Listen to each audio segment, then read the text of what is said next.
J.E. Krieger, author of the books of 9 and 10 Penance.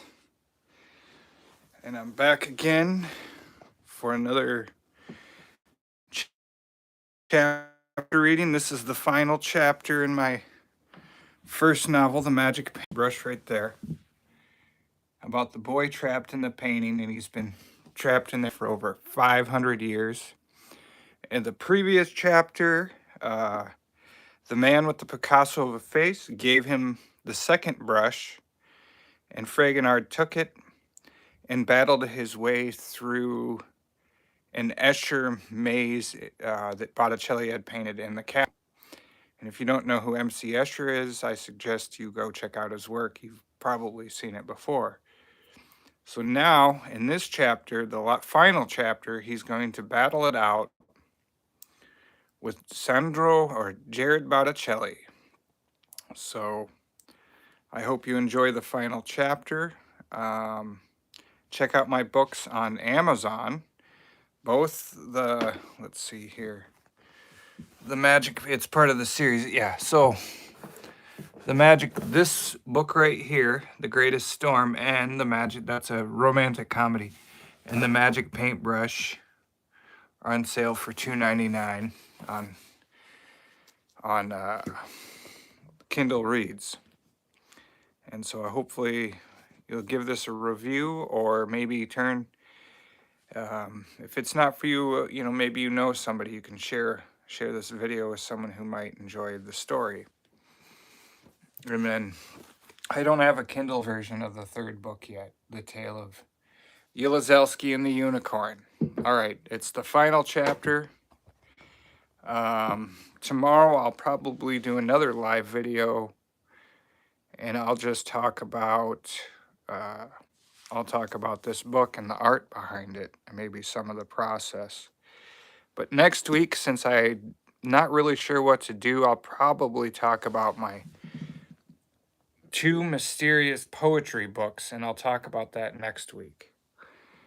But for now, I will read the final chapter of The Magic Paintbrush. And on the back of the book, that's the final piece of art in the book. And there's Jared Botticelli on the hill, resting before another, surrounded by his dream world. And Fragonard's about to wake him up, and they're going to, 2 magic paintbrushes are going to duel it out. And we'll finally figure out how Aidan Fragonard ended up trapped in the painting for over 500 years. So I know there's been at least a couple people who've tuned in, I think, for almost every reading. But there we go, and I got this beautiful painting here of a boy. We can pretend that's the main character. Okay, here we go. I'll get into it. It's kind of a long chapter. The Master's Duel.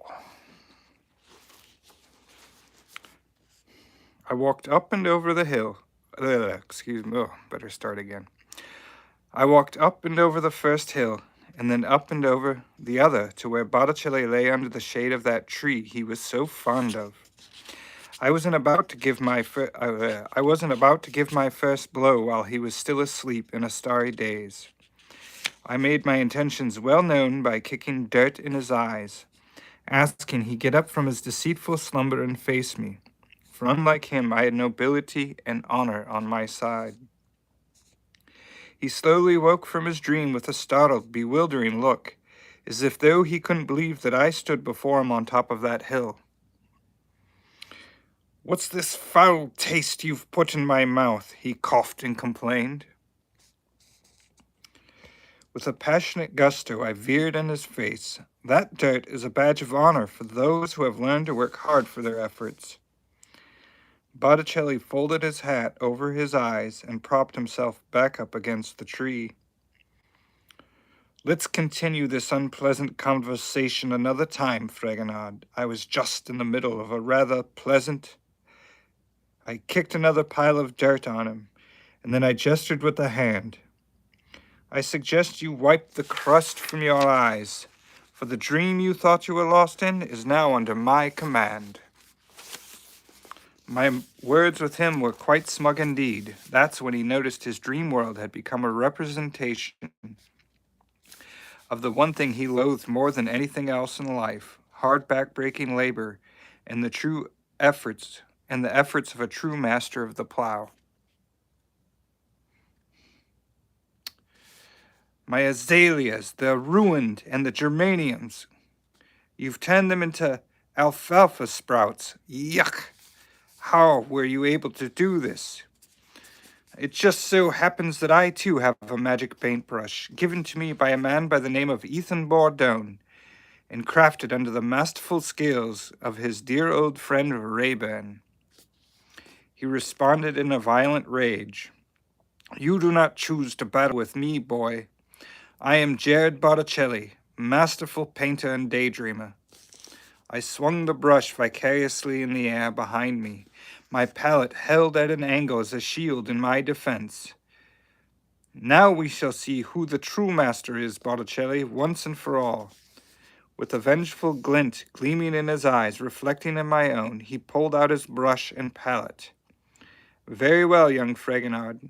If you wish to continue with this absurd duel, then let's see what you've really got. The battle began with the stroke of red and brown paint as he transformed the tree into a horrid beast. The branches became animated and started hurling its limbs at me. I responded with glee in my heart as I pulled a lightning bolt out of the sky, splitting the tree in two. The ground shook and rumbled with a thunderous roar that lit up the air around us. The gloves are off for this fight. You will no longer find a tree to give you shade while you sleep the day away in my kingdom, I proudly championed. With that crooked smile of his lifted, he backed up from my deadly flame and said, End this useless resistance to my skill, and I'll spare your life, allowing you to live the rest of your days as a blade of grass in this field. I grinned with a brow raised against his, strong in will and determination. Noble gesture, old man, but before this night is through, I will see to it you are paid full value for the debt you are owed for the work you put in. Now it was my turn, and now it was my turn, and what I wondered would be a fitting for my first attempt to put him in his place. Then I saw it swirling above me, moving in between the stars and lightly colored patches of blue. I released the power of the winds, sending gust after gallant gust after him. Botticelli held his ground quite fiercely for an old man. His hat even almost blew away, yet he still managed to keep it on his head. Then his face lit up with a smirking grin, as if it was going to be easy to do away with my innocent dream. He dipped his brush into a darkened corner of the night and painted 1,000 bats free from the wickedness of his thoughts. Their wings expanded and contracted, quickly turning the tides against me. I'll admit, it was a creative effort on his part, something I hadn't expected, but wit was now my advantage, a skill I possessed. I pulled an apple from out of my pocket and painted a set of pearly white chompers. Then I presented it before him as a passing test of my proven right to wield the brush. The bats quickly took the bait, and the apple swallowed them whole, bite after bite. Botticelli scowled. Tell me, Fragonard, how are you able to come up with such an imaginative dream, when all you've ever known is how to tend to the chores? It is but a mere parlor trick, a small taste of what I can really do, like the one you used to deceive me with the apple, long ago when we should have been working hard in those fields. You couldn't have possibly learned it all from tilling the earth and breaking your back with a shovel. This concept of earning one's reward before enjoying the fruits of your labor was clearly lost on him, so I came clean and told him the truth. If you must know, night after night I borrowed your brush while you were snoring under a blanket of stars. I practiced on my own, surrounded by a bed of your dreams, until I learned how to wield the brush proper like a master. Botticelli scorned, You'll pay for rifling through my things. We then began dueling again, tit for tat, back and forth, with a swab and a jab at the ego as we fought it out over the two hills. Tell me, Botticelli, why did you scar Bourdon's face? Is there a reason for your atrocity? Botticelli swung his eye parred and said, "The bumbling fool, with his childlike paintings, he led a life living in the shadow of his fathers, not knowing the whole time there was a world out there just waiting to be conquered. That is a dream of your buffoonery alone, and an unjust one at that," I said as I swung at him in an attempt to swipe that crooked smile off his lips. "You can't enjoy pie without breaking the crust," he retorted. I stomped my foot on the ground, my brush thrusting forward. "What about Ray-Ban? Couldn't handle the competition?"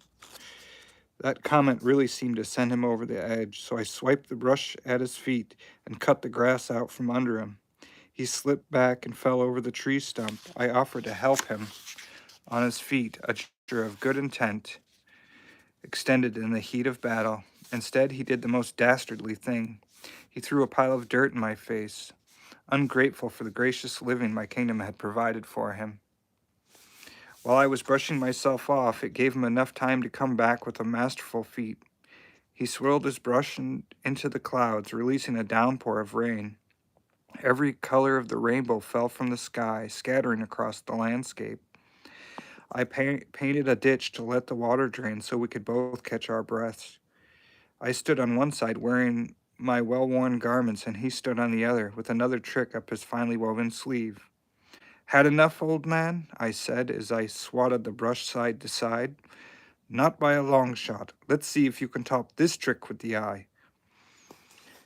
He then held up his thumb and wielded his brush in the opposite direction near our village. In an instant, he was gone. Poof, vanished into the distance of the perspective zone.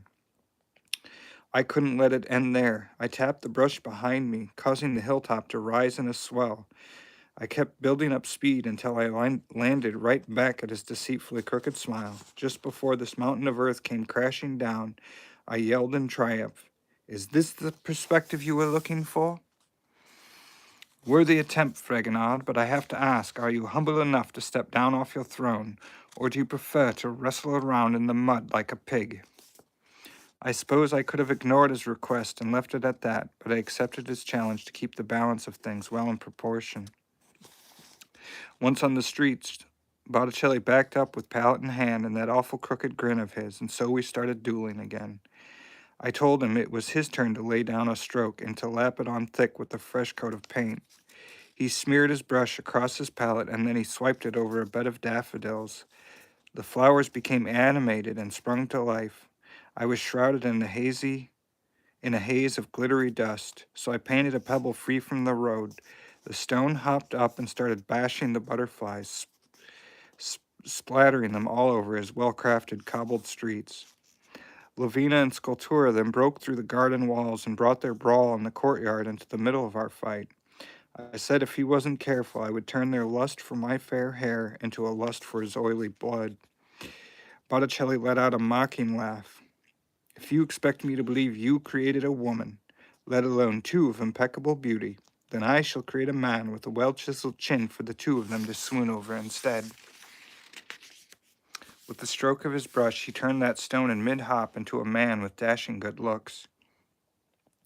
Goliath stomped his foot on the ground, and then he strolled away, arm in arm with the two loves of my life.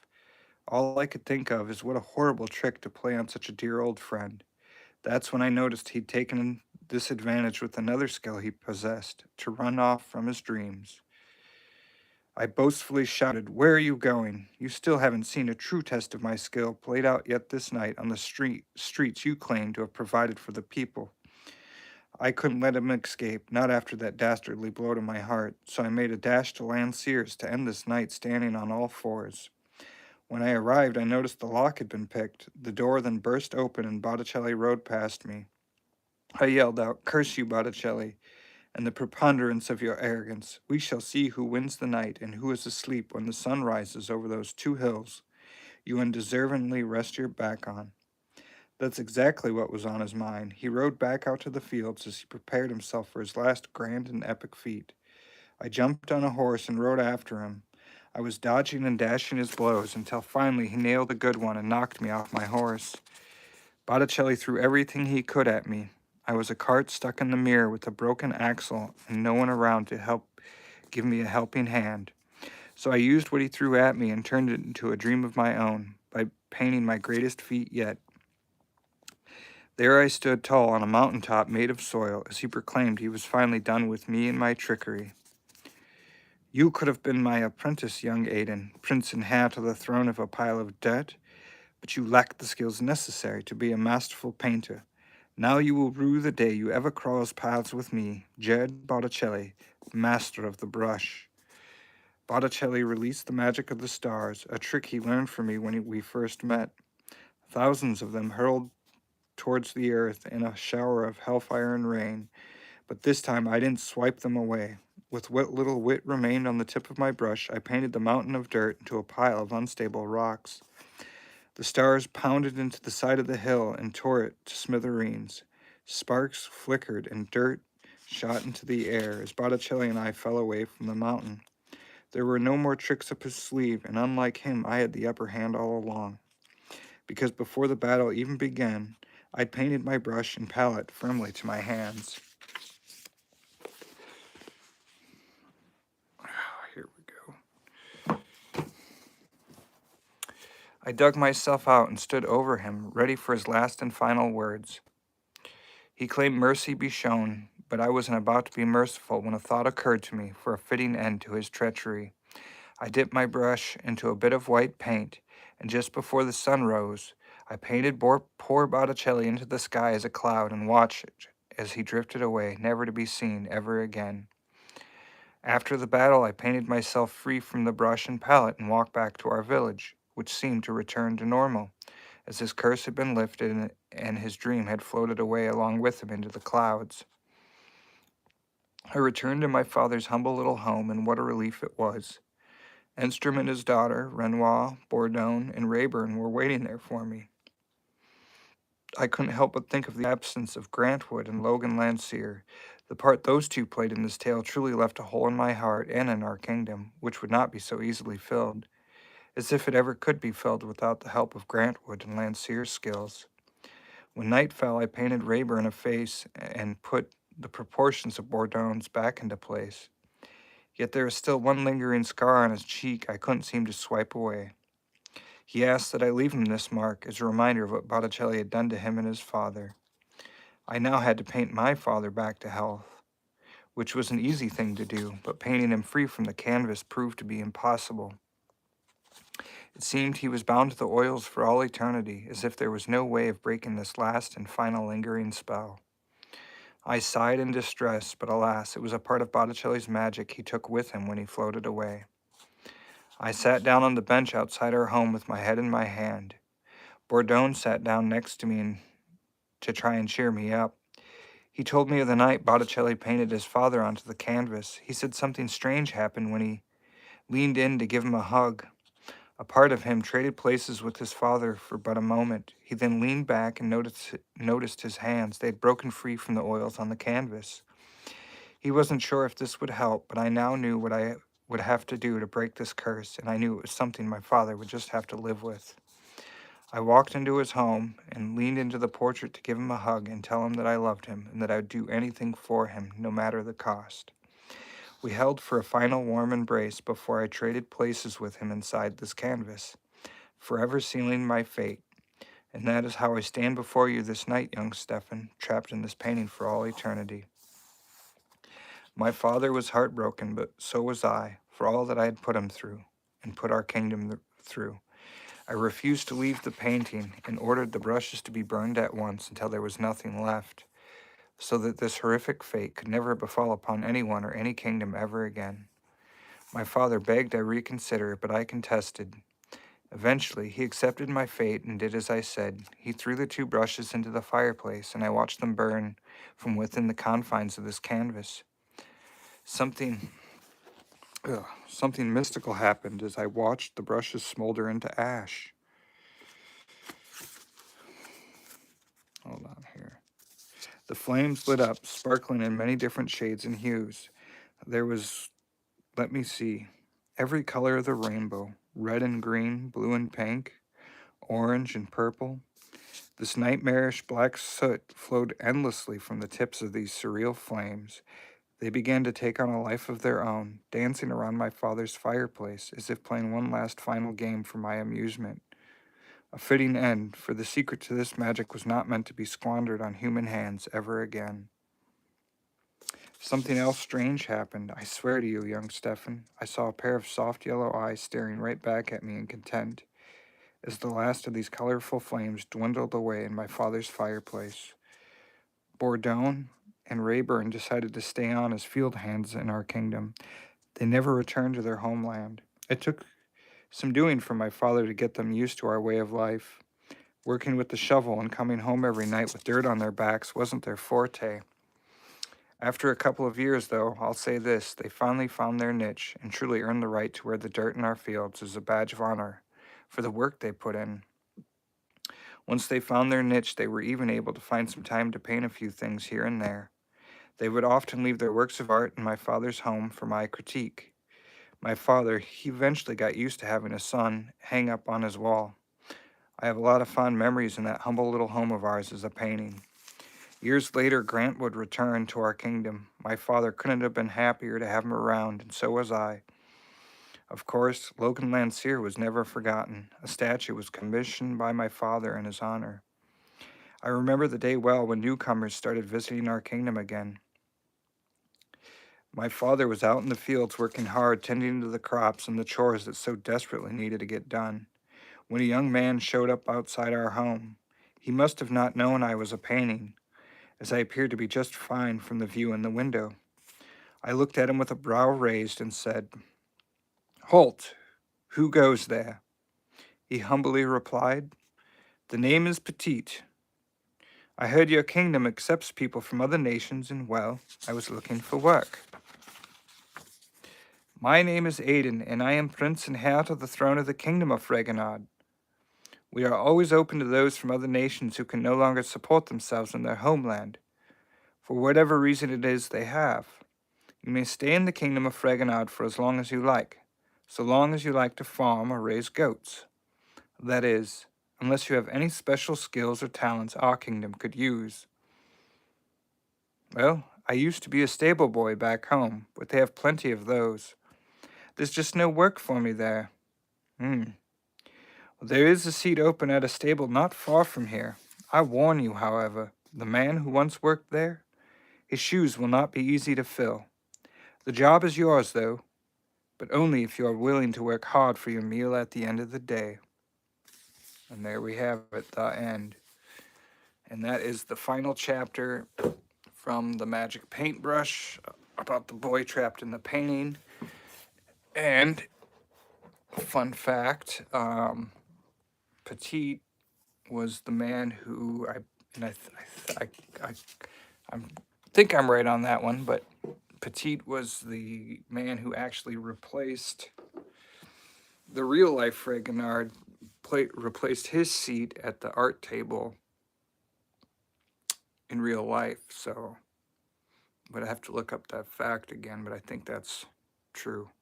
And he's quite a good painter too. He painted kind of a fitting placement for him in the book, because one of his most famous paintings is in fact about a duel. So, well, that's the end of The Magic Paintbrush. And tomorrow night, there's there's no one watching, but that's all right. But tomorrow night, I will do an open talk about the book, and hopefully we can get some viewers in and talk a little bit about art history or whatever end up talking about. But there's all three books. That's the end of the first one. I don't know if I'll do a reading of this one quite yet. I'll probably move to the poetry books next week, but that one I had a lot of fun writing. It's a romantic comedy. That's book 2. Like I said, both of them are up on Kindle right now. I don't even know. I have a hard time explaining that one. But it goes back and forth between Allison White and Stephen Blackman. Allison White receives a message in a bottle washed up on shore from her soon-to-be husband, her boyfriend. And the message says, hey, I'm alive, I'm doing fine, but I'm lost at sea on this island and I'll probably never make it back home. So just move on. Well, Allison meets this old couple who says, hey, we know where he's at. We know the island he's on. There's no way to get there except for this map of the stars. And they tell her to use it as a sail on this little rowboat. And they push her out to sea. They say, you got to go at once and go save him. Well, anyways, you can check that book out. It's got a mermaid in it, and these evil mermaid, and these mermen who lost their legs because of the evil mermaid. Stefan loses his memory and he kind of goes insane. And then book 3, which has no Kindle version. All right, well, I'll leave it at that.